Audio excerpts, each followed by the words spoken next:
New patch notes incoming from the pre-patch podcast. Make sure to check them out. So here we have Fragpunk. This game is not out yet, and there is currently no release date. It is a first-person tactical shooter. It's a first-person? First-person tactical shooter? First Persian. It's like a CSGO or a Valorant, right? You got it, exactly. So it's that like bomb defusal 5v5 tactical shooter. Though the twist with this, it's a bit more close to Valorant. Yeah, they showed it in the summer Games Fest. This reminds. I was watching you and Sin play this. This reminds me of like Valorant meets Dirty Bomb almost. Like very close to Dirty Bomb. Exactly how I had put it. Yeah. It's very, very cool how they do it. And I say it's closer to Valorant because it's a hero shooter. It's you still have like closer heroes. to Valorant. Yeah. You know, the only similarity to CSGO is the actual base game arena, you know, the bomb defusal type situation. So, yeah, the twist with this game though, there's a few twists actually, but the main one and the whole actual like draw to the game is the cards you draw. Every round, you and your team can vote and draw three random cards out of your deck and your teammates' decks. And so you can then vote for what cards to be applied to that round specifically, and that the cards that get put into play will then add modifiers to your round. So you'll have cards say that if we vote for one, it'll add a group of like 3 or 4 bots on our team that'll get sent out into the map, or another one where if you die, you turn into zombies. That's so you have like another extra life. The one that I saw was when you, I think it was you and Sin, or it might have just been Sin and his kid were playing. He was telling his kid, his kid was like, I'm gonna die, and he was like, don't worry about it, just come back and kill somebody. yeah. So it has a whole new dynamic, and there's so many cards. There's at least over like 50 or something. I was still learning them by the end of the play test. And there's more simple, like just grounded ones too that are like just simply like longer distance. You get more damage at longer distance or close distance, or the biggest one was enemies have bigger heads, which oh my god, I cannot stand getting that played against you. Oh, you were screwed. I saw that. I was like, what the hell is going on right now? Like, are we back in the GoldenEye days? Real controversial cards too, like one of the on both sides. So there's a card where you can pretty much relocate your bomb site. So you're on defense, you have an A and a B site, you can get relocation card and get that, and then you can take those bomb sites and put them wherever you want on the map. You run to it, you hold on it, you take it in your hand, and you can put it, but in the thing that everyone does just puts it right at your spawn. You could literally just put it at your spawn. That's crazy. On the contrary, it adds like 30 seconds of playtime for the enemies to get there though too. And then at least it's a little bit less unfair on that point. Yeah, but also attackers have a card very similar where you can then plant the bomb wherever you want. You don't need a bomb site to plant the bomb. Oh, interesting. So you know, both sides have that chance. So there is also an RNG mechanic into that. You know, that adds on top of simply what cards you get. But with RNG being said, there's a way to kind of alleviate it a little bit because there's relics, and relics, you can pick one relic per game. It'll lock for the entire game. Each person gets a chance to pick one, and so like one of them is like you can re-roll a card for free every round, or you get more points to spend by getting more kills, or There's more that I can't think of. It's playtest ended about 15 days ago, so you know I'm going off my memory here. But yeah, no, honestly, dude, I want this game back right now. It was a blast. Like, it really scratched an itch that Valorant didn't. Yeah. And I thought Valorant would, because I was a big fan of CSGO for a long time, you know, and Valorant came out. I was like, yeah, that's gotta be it. But no, Valorant wasn't it. But this to me is just like, it feels good. It came out in a state that actually hit registration is there, tick rate is there, you know, looking at you, X Defiant. It's like, can you wall bang or anything? Certain walls. What you're seeing there is ricochet shots. Oh, okay. That's kind of cool. I was looking at. Okay. Yep. That was a pretty expensive card too. That was one question that I kind of had for Sin when he was playing it. I wasn't trying to be an ass or anything like that. I was genuinely curious, like what would cause somebody to play this over Valorant? Like, is it literally just the card system, do you think? I think so. I think the card system adds a whole another dynamic into it. I did get a wall bang hit with that sniper there. Yeah. Little flick too. Because when I was watching him play it, I was like, this literally like first impressions. It screams Valorant. Yeah, I was just like, when I first came in, I was like, he's literally just this is Valorant. What the hell is he talking? And then I saw the card system. I was like, oh, okay. Yeah, it's a big twist. That's cool. A big twist to really set it apart. And not only that too. Also, I forgot to mention each of the cards. Like Hearthstone have mana costs, but in this game it's just points or whatever. I don't know what they call them, but you collect points, like I said, through kills and assists, and you can also collect them on the ground periodically. So there's a way to get those points in each card. Like the higher tier cards will be more expensive, obviously. So now, what is this? Choose the position in duel. What is this?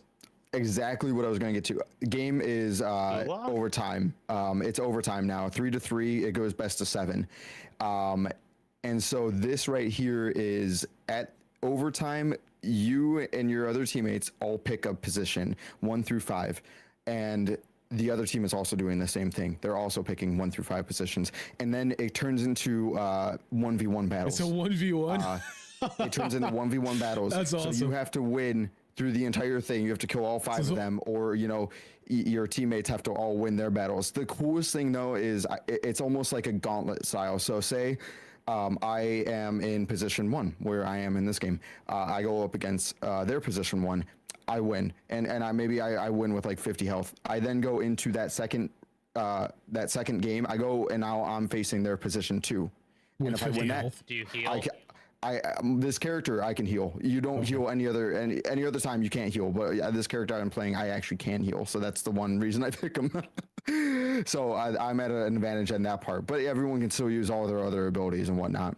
It's like it feels almost like the gulag from what's it called? Exactly, but just a bit more on top of it. Yeah. Because like I said, it's like gauntlet. You can just run the gauntlet and just keep shredding. And I showed this clip specifically because that's exactly what I did. It was probably my proudest moment. Got to make yourself look good, right? Run the gauntlet. I ran the gauntlet. I started on the first 1v1 and went all the way through all 5 of them. That's dope. My friends were freaking out, dude. It was a highlight for sure, and that really just solidified my love with this game. Like, I love 1v1s. I love that like tense, like, it's just you and another person, and I almost want to go into overtimes because of this. That's really cool. So it's a really cool overtime mechanic to have. This seemed like it seems like I'm not a shooter fan. Like I like them. I'm not very good at them. And when it came down to like Valorant, I was just like, this just seems like a even worse version of Counter-Strike, and I suck at Counter-Strike. Like when it comes down to like positions and having to know exactly where the peaking zones and everything is, and I've never been good at that. So this actually does look really cool. I do want to play it, but at the same time, I'm like, I would suck at this game. I would. It's much like Valorant. It's got a lot going on. There's a learning curve because you also have now the card mechanics to learn as well on top of the heroes to learn. So I do like the graphics as well, like the street art, the flashy graffiti and everything like that. Yeah, I really that kind of Borderlands vibes. Almost for sure. Kinda. For sure, yeah. I kind of had the same issue, or not the same issue, but the same thought when it came down to it. I was like, man, this does remind me of like Borderlands meets like Dirty Bomb meets Valorant 100%. Yeah. It's so cool, man. And so, like I said, they don't have a release date. From what I hear, it's coming out 2025 sometime. Reception was great from what I hear. A lot of people, dude, like there were tons of people that were fucking streaming it the day that it was open. The day that Sin was watching, or the day I was watching Sin, I think they had like 90,000 people watching live or something like that across like 3 or 4 different huge streamers. Dude, so the game ran great too. Like no hiccups. I had none. Though I had a few in-game bugs, which I actually reported and had one of the developers on the Discord come back and reply to me and say thanks for letting us know and everything. So their feedback is great. Their communication is great. It's really promising. Now. Something I didn't know, and I don't remember. Oh, Bad Guitar Studio is the developer and publisher, but I guess they're a subsidiary of of NetEase. So that's something. So might have to take my interest back on that one. did not know that. But I'm shocked from that. I'm also like, bro, NetEase has been coming out with like these games that are like, they just seem like they're ready to that's go. That's what I was about to say is like when it comes down to like Marvel Heroes or whatever the one was, like between that one and between that one and this one, I'm like, dude, like NetEase has actually been putting out some like decent content recently, which is crazy to me. Right? It's gonna be free to play. Yeah, as long as NetEase can just stick with it and not like get greedy or anything. And honestly, I won't even like Naraka. I think I only had bad blood with Naraka for like just the game in general. I don't think they really screwed up Naraka at all. The character select screen with like the skins and stuff looks like it was taken straight out of Naraka and they just changed the background. Probably. Yeah, probably. Yeah, and yeah, Pika in chat.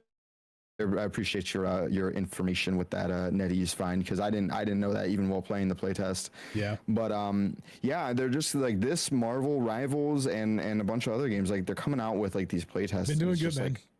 Like, they're like finished products. I feel like the biggest issue that I have with is I'm just like I'm cool with it, and if they can give me some decent content, that's fine. But like they haven't done that great for me in the past, so I'm a little hung up on that. But if they can release a good game and not fuck it up in any way, shape, or form, that's all I ask. Yeah, hey, man. They have a solid product right here. Yeah, so yeah, no release date, like I said, 2025 sometime. I really just like I said, I feel like it's finished. I hope they just push it forward. I really do. Would be nice, man. It would be. I'd play it in its current state. They have 10 released Lancers, which is what they call their operators, and their plan was, I think, 20. There was like a achievement saying like buy up to 20 Lancers or something like that. So interesting. Yeah. Okay. That's already a big catalog. That's huge. Yeah. I mean, sure. and again, I hate to sound like a broken record, but we go back to Marvel Rivals. Like I was impressed with how many heroes Marvel Rivals had. So like that, that they're doing good work, man. I'm actually really impressed with NetEase, which I never thought I would say. I never thought I would say that about NetEase. Maybe a redemption arc. I don't know. It's something. Yeah. But yeah, that's Fragpunk. So. Hey, I hope you guys enjoyed the patch notes. And if you want to join us live, we stream every single Thursday at 10:30 p.m. Eastern here on YouTube, as well as on Twitch. Also, if you miss a show, you can always catch us at anchor.fm/prepatch podcast or wherever you listen to your podcast. Thank you, and I hope you enjoyed the show.